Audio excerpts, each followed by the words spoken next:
Warahmatullahi wabarakatuh. Apa kabar teman-teman? Semoga kalian sedang melihat ini dalam keadaan sehat semua ya. Amin.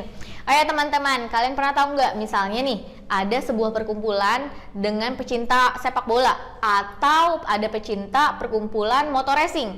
Nah, itu adalah sebuah kelompok sosial. Apa itu kelompok sosial? Kita akan belajar ya.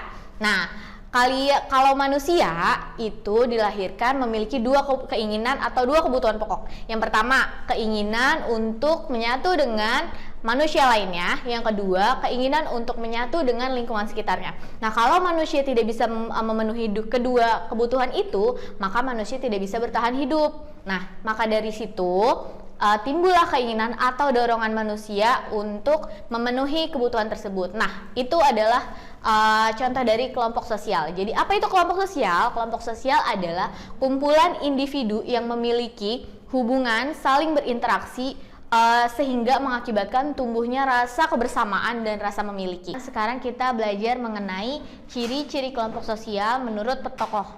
Nah, yang pertama menurut Robert K. Merton. Yang pertama, ada pola interaksi. Jadi, dalam suatu kelompok sosial ada yang namanya pola interaksi. Bagaimana satu orang dan orang lainnya saling berinteraksi untuk menciptakan suatu hubungan sosial. Yang kedua, ada pihak yang berinteraksi mendefinisikan sebagai anggota kelompok. Jadi, diri dia mendefinisikan diri dia sendiri sebagai anggota kelompoknya. Lalu yang ketiga, ada pihak yang berinteraksi didefinisikan sebagai anggota kelompok. Jadi, diri dia dinilai orang-orang lain itu juga sebagai anggota dari sebuah kelompok sosial itu. Nah, yang kedua menurut Emil Durkheim.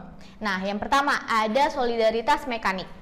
Apa itu solidaritas mekanik? Nah, solidaritas mekanik itu adalah masyarakat sederhana yang belum mengenal pembagian kerja. Contohnya itu ada di daerah pedesaan. Nah, yang kedua, ada solidaritas organik. Nah, di dalam solidaritas organik ini sudah ada yang namanya pembagian kerja. Misalnya nih, di dalam sekolah, itu ada yang namanya kepala sekolah, ada staf TU, dan ada guru-guru. Nah, semuanya sudah ada yang namanya pembagian kerjanya masing-masing. Nah, lalu yang ketiga, menurut Ferdinand Tönnies. Menurut Ferdinand Tönnies ada dua. Ada Gemeinschaft atau kita sebut dengan paguyuban, dan Gesellschaft atau kita sebut dengan patembayan. Nah, paguyuban ini adalah kehidupan bersama yang bersifat intim, private, dan eksklusif. Misalnya dalam sebuah pernikahan. Nah, itu adalah hubungan yang sangat terikat. Lalu yang kedua ada patembayan. Nah, kalau patembayan ini adalah kehidupan publik atau sekumpulan orang yang secara kebetulan hadir bersama. Misalnya, nih kita contohkan lagi di sekolah ya. Itu karena adanya suatu kebutuhan sosial yang ada. Lalu misalnya dalam suatu perkantoran.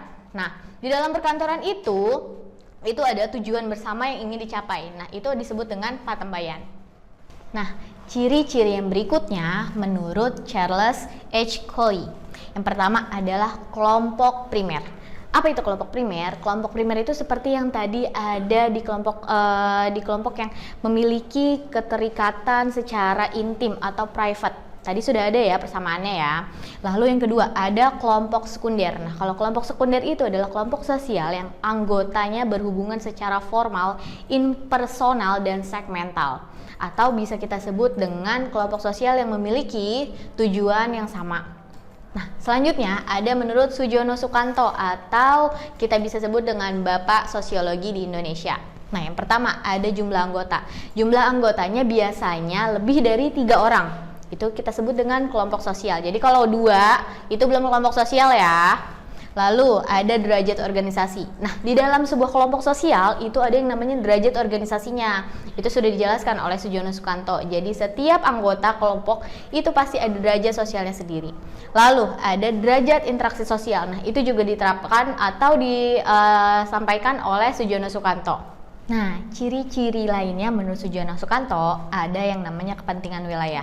Jadi biasanya di dalam suatu kelompok sosial itu adanya kepentingan wilayah, di mana yang tadi sudah kita jelaskan ya di awal, misalnya ada perkumpulan orang-orang perantau dari Medan atau dari Jawa. Nah, itu biasanya ada kepentingan wilayah. Selain itu, adanya hubungan sosial dan tujuan. Yang tadi sudah saya jelaskan juga ya. Jadi, misalnya di dalam suatu kelompok sosial itu kita memiliki tujuan untuk mempersatukan orang-orang perantau. Nah, di situ yang disebut dengan hubungan sosial dan tujuan. Lalu selanjutnya ada kesadaran jenis yang sama. Seperti tadi, kalau misalnya sudah ada tujuan yang sama, berarti mereka memiliki kesadaran bagaimana cara mereka untuk mencapai tujuan tersebut. Nah, itu adalah ciri-ciri menurut Sujono Sukanto.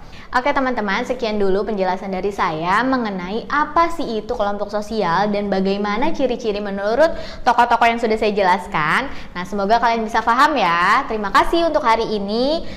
Silahkan kalian tanyakan ke saya jika kalian belum paham, dan silahkan kalian diskusikan bersama mengenai kelompok sosial. Oke, terima kasih. Wassalamualaikum warahmatullahi wabarakatuh.